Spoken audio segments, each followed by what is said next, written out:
This is your narrator, the Man in Black, again about to introduce tonight's Columbia program, Suspense. The story is The Pit and the Pendulum by Edgar Allan Poe, the adaptation by John Dixon Carr.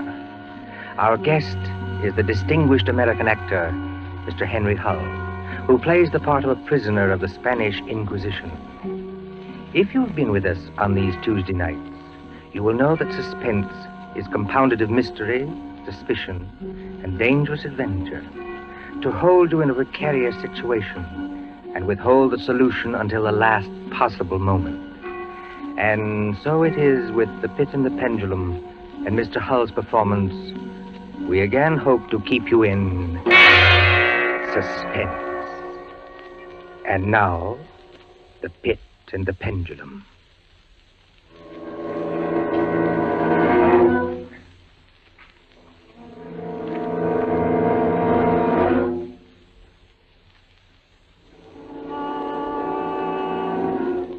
I was sick unto death with that long agony. And when at length they unbound me and I was permitted to sit, I felt that my senses were leaving me. The sound of the inquisitorial voices seemed merged in one dreamy, indeterminate hum. Yet, for a while, I saw, but without terrible an exaggeration, I saw the soft and nearly imperceptible waving of the sable draperies on the walls of the room. I saw the flames of the 7 tall candles which burned on the table. I saw the lips of the black hooded judges, and these lips appeared to me white as paper, white as horror. I saw them writhe with a deadly locution. I saw them fashion the syllables of my name. Jean d'Albret, Captain Jean d'Albret. Good fathers, gentlemen. We hear you, my son. I am very weak and infirm. I've been confined for many months in a dungeon. I've been tormented by nightmares. Conscience, one trusts. Pray silence, Fra Antonio. Even now, I have no knowledge of where I am or to whom I may be speaking. You are speaking to me, my son. I am Fra Pedro de Espela, prior of the Dominicans of Segovia and Grand Inquisitor of all Spain. Is this the court of the Inquisition? It is. Oh, then God help me. He will help you, my son, if you trust him. But I am a French officer. That is true. A soldier and creature of the arch-fiend Napoleon Bonaparte. But a French officer nonetheless. A prisoner of war. By what right do you try me in this court? Let the clerk read the charges against this prisoner. Pray silence while the clerk reads the charges. The charges against the prisoner are as follows. Imprimis, that he is one Jean d'Albret, a captain of artillery in the army of Bonaparte, so-called Emperor of the French. This means nothing, as the prisoner says. It is no crime. Proceed. Item, that on the 4th day of September in the year of our Lord 1808, that said Jean d'Albret did wed, espouse, and marry the most noble lady, the Doña Beatriz Valdez, niece of and ward of the illustrious... One moment. Your Excellency spoke. Fra Antonio, was any cheat employed to trap this girl into marriage against her will? No, we have no actual evidence of any cheat. Was the girl of age? I believe so. Then wherefore is the prisoner here? This marriage was a deplorable thing, if you like. Bonaparte himself is almost at the gates of Madrid. His general, Lasalle, menaces our city of Toledo itself. But lawful marriage, however regrettable, is no sin or crime. There are other matters in the indictment, I think. Then continue, but give us nothing that is not material. Item, that on the 12th of October 1808, the said Jean d'Albret, being in command of a 5-gun battery of light artillery, did direct the fire of his guns against the holy church of St. Martha the Innocent. What? And thereby of his wicked malice destroyed that church utterly. Captain d'Albret, is this charge true? It is, yes. You admit it? Good father, hear what I have to say. The church blew up, I think. Would you boast of your sin, young man? It blew up because it was stored with kegs of gunpowder for your army. I had every right to fire on it. And that is all the defense you have to make? I tell you, I had every right to fire on it. By military law, there was... Is military law above God's law? I don't know. I did my duty, that's all. Long live the Emperor! Captain Dalbray, mark what I say. No man, however great his heresy, is ever condemned to be burnt in the fire. Fire! The fire. If he first recant and acknowledge the error of his ways. But for you, Jean d'Albret, there can be no mercy, no pity, no atonement. The only sentence of this court can be death. Death! Yes. The secular or government arm to which we must release you has devised two ways of punishment in cases such as yours. You hear the tolling of the bell? I hear them. It is the procession of the condemned going to the auto da fe. Soon the yellow light of the flames will stream through the windows and flicker on floor and ceiling. Nunc et in hora mortis intuis manibus Domine. Most of those condemned out of mercy will be strangled before they are burned. It cannot be so with you, Jean d'Albret. You must die in one of two ways. Either with the direst of physical agony. A slow fire of green wood, iced bandages about the head and the heart, so that the fire does not approach too quickly. Or else, Jean d'Albret, you must die in a certain other way. I'm done with this. Pass your sentence and let me go. The law does not permit me to tell you now what this other way is. The sentence of this court, therefore. I had swooned. Yet still I would not say that all of consciousness was lost. In the deepest slumber, no. In delirium, no. In a swoon, no. In death, no. Even in the grave, all is not lost. There are shadows of memory which tell us indistinctly of tall figures that lifted me and bore me in silence down, still down, until a hideous dizziness oppressed me at that descent into the earth.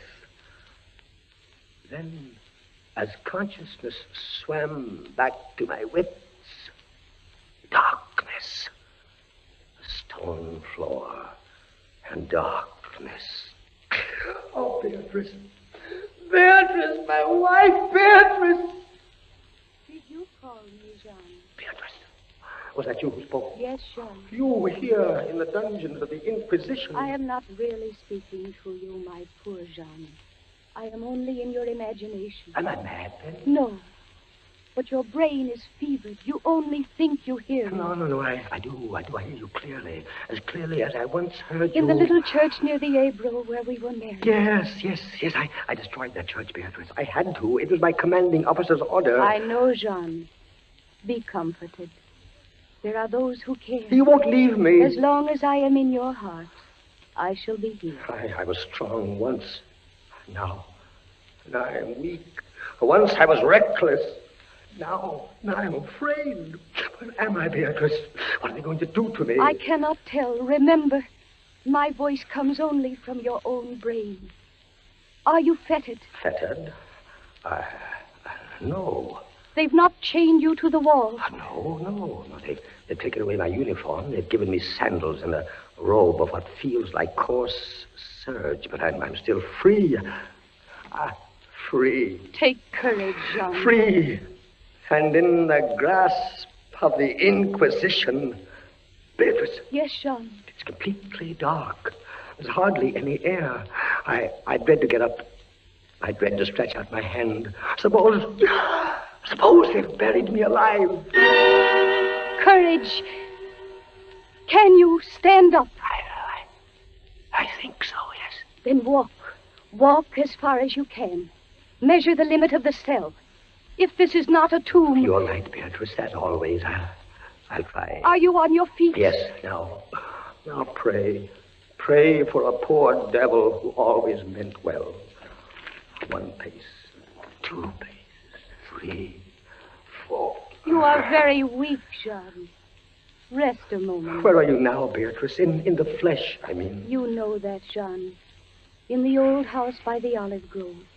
scorned of my people. Yes, I know it. Each morning I climb to the hilltop and watch. Go on. Sometimes I think I hear gun wheels Yes. rumble in the hills. Yes. And long moving columns Yes. with the red dust rising above Go them. on. First come the heavy cavalry in plume-crested helmets. Yes. On their flanks wheeling like hawks, light hussars in blue and scarlet.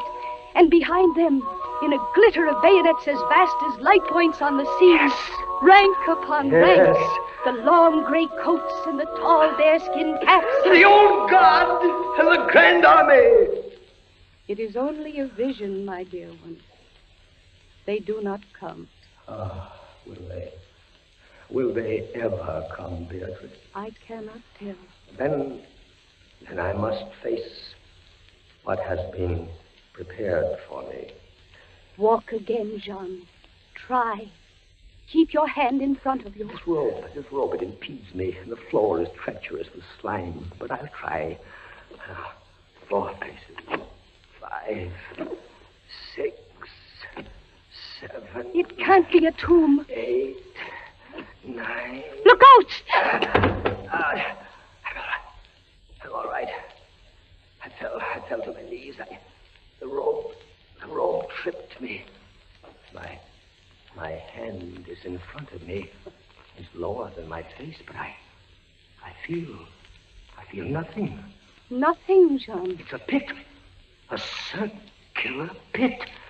And I fell on the very edge of it. Oh, they would have made you walk into it. Yes. Oh, there's a loose fragment of rock just inside the edge. Now, if I can dislodge it like this.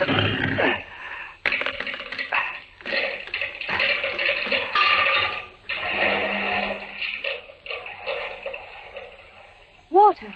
There's something down there. Rats, it may be. Rats, yes, but something else. I heard it move. So did I. What is in the pit, Jean? I don't know. But you're saved. Saved, Beatrice. Saved from the Inquisition. My torture has been merely postponed.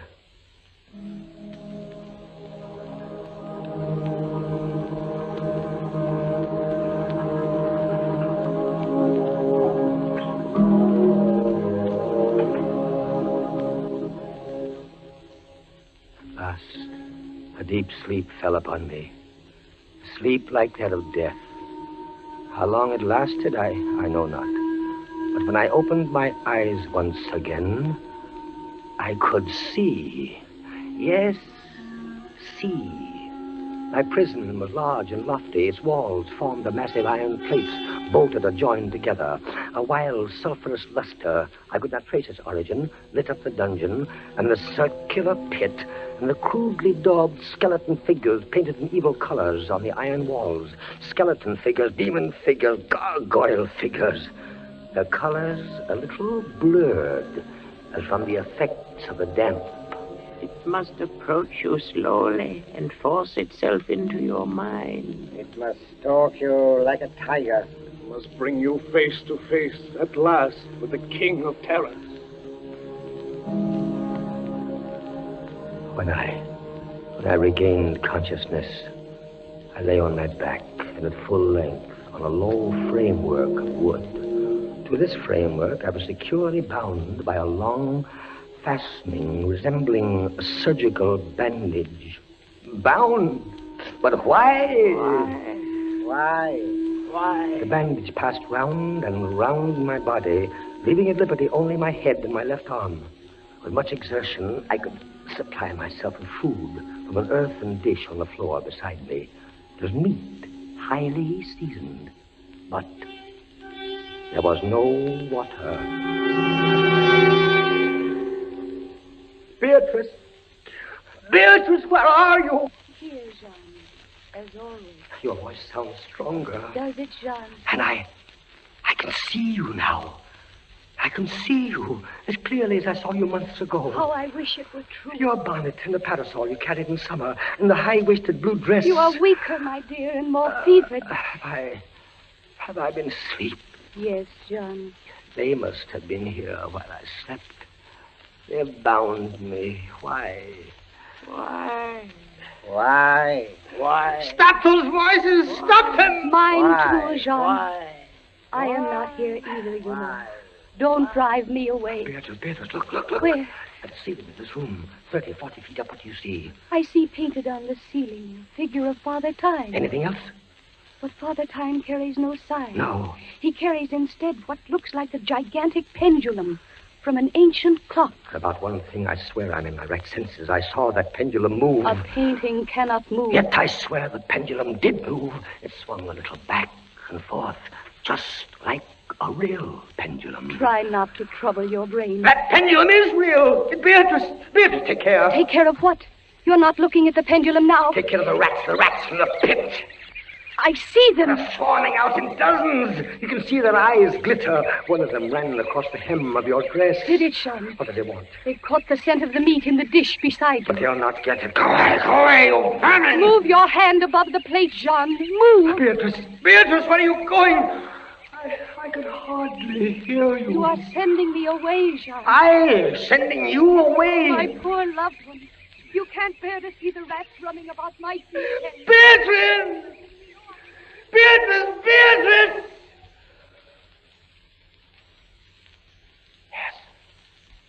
Yes, it's true. In a cell swarming with vermin. There are others I had rather see here. I'd rather see...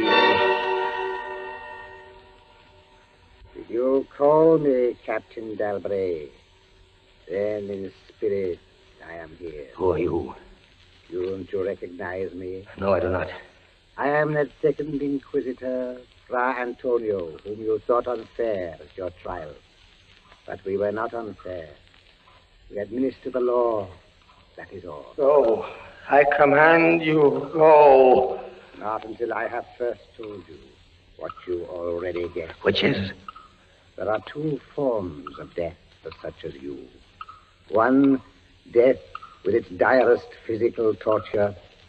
The other, death with its direst mental torture. And I have been condemned to the second. Your guess is good. Listen. Do you hear anything? Yes, I do. I hear something. Turn your eyes upwards. Look at the ceiling. The pendulum. Aye, the pendulum. It's descended. Only a foot or so as yet. As you notice, it is not really a pendulum. Its underside is a crescent, formed of razor-sharp steel. You mean? A ponderous weight, Captain Dalbray. Its movement is slow now, but soon it will take on momentum. It will swing wider and wider, 30 feet perhaps. Presently, as it swings, you will hear it hiss. And with each broad movement, it will creep a trifle lower. The steel is directly above me. Yes, above the region of your heart. Lie still and look up at it. How long before? You need have no immediate fear. It will not be too soon. But how soon? Who can tell? In the name of pity, give me some answer. Hours, perhaps days. It's beginning to swing wider. I can't take my eyes from it. Its glitter fascinates you, eh? See how it shines in that wild light. And this is your utmost refinement in cruelty. The law, Captain Dalbray, is never cruel. And now, still in spirit, I leave you to your meditations. It will not be too soon. Minutes, hours, days.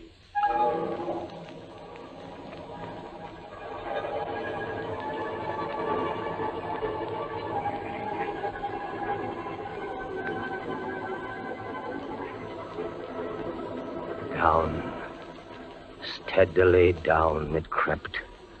Days passed. It might have been many days before it swept so closely as to fan me with its morbid breath. Minutes, hours, days.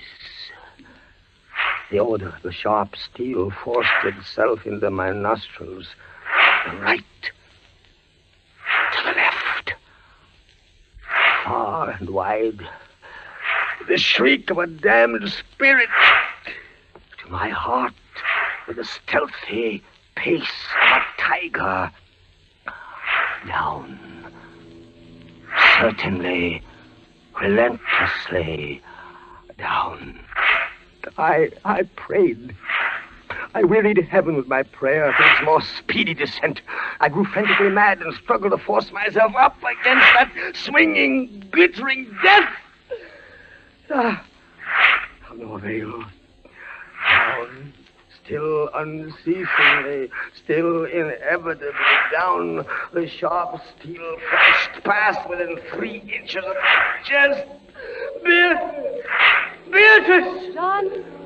Beatrice, Beatrice, where are you? I heard you calling, John. I am here. It is a strange thing, Beatrice. I'm quite calm. You are resigned, then? No, that is the strange thing. Even now, I am not resigned. Is there a way out? How can there be? 10, 12 more vibrations, and will fray the serge of my robe. Only lightly as a razor in a delicate hand. There will be many sweeps before it bites deep. No, I can't escape it. You kept me away from you, John. You locked me out of your thoughts.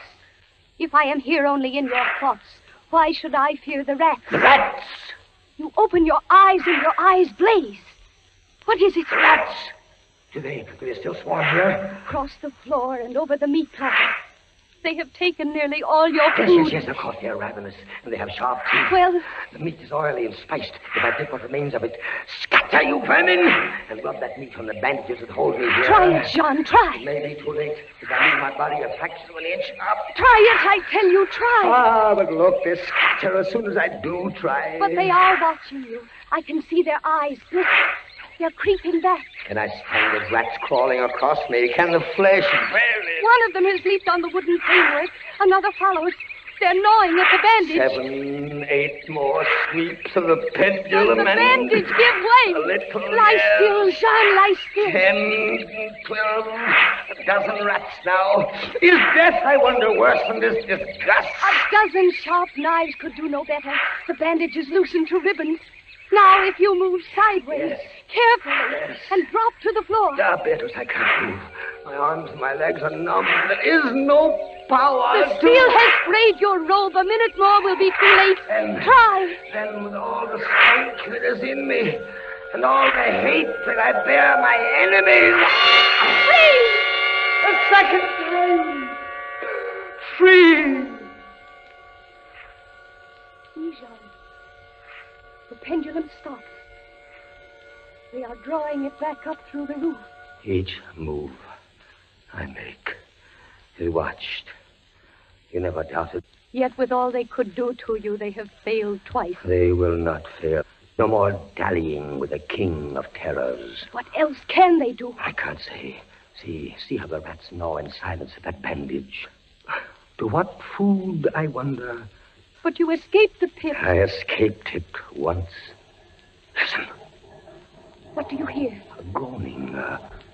It's a grinding as of metal. It was only the cogwheels of the pendulum. I think not, Beatrice. Why not? It seemed to come from behind those iron-plated walls. It seemed to shake the dungeon as a mill wheel might shake it. Stand up, my poor Jean. Get up off your knees. I can't, Beatrice. I can't endure anymore. The paintings on the walls of this dungeon, the skeletons and imps and devils, they seem different. They are different.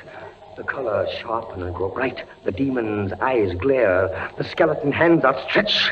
Don't you catch even yet the odor of heated iron? Heated iron? Beatrice, my darling, I have been much humbled. But I won't have you see me in tears. I order you to go. John, in the name of heaven. Beatrice. You're sending me away. Yes, John. in the name of heaven. Go.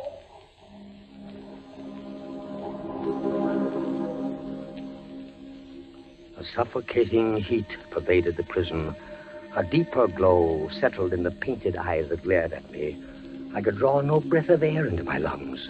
Against the loom of that fiery destruction, the thought of the pit and its coolness come like a soothing balm. I staggered to the edge of the pit. I looked into it. The enkindled walls and roof lighted it to its depths. Yet for one wild moment, even then, I refused to believe the horror of what I saw beneath me.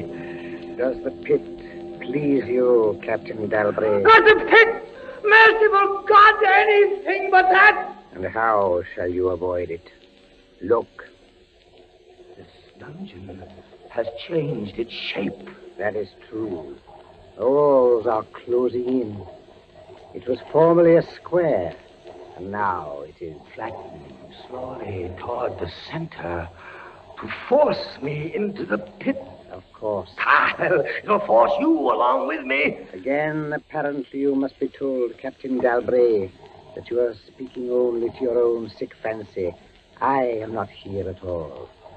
Farewell. And now closer and closer through the red burning walls, forcing me into the pit with a swiftness that left me no time for thought. I shrank back, but the closing walls pressed me relentlessly onward. At length, for my seared and writhing body, there was no longer an inch of foothold. I screamed once. I tottered on the edge of the pit.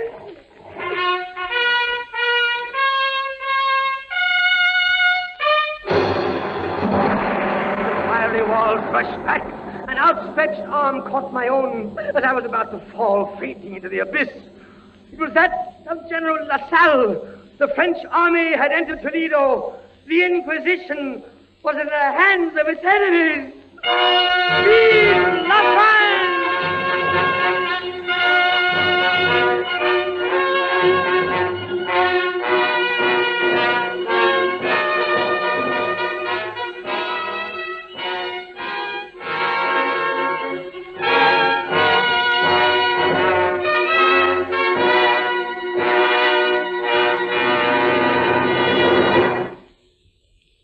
And so closes Poe's celebrated story, The Pit and the Pendulum, starring Henry Hull. We invite you to another adventure of suspense next Tuesday at the same hour. Until then, this is the Man in Black saying good night. William Spear, the producer, John Dietz, the director, Bernard Herrmann, the composer-conductor, and John Dixon Carr, the author, are collaborators on Suspense.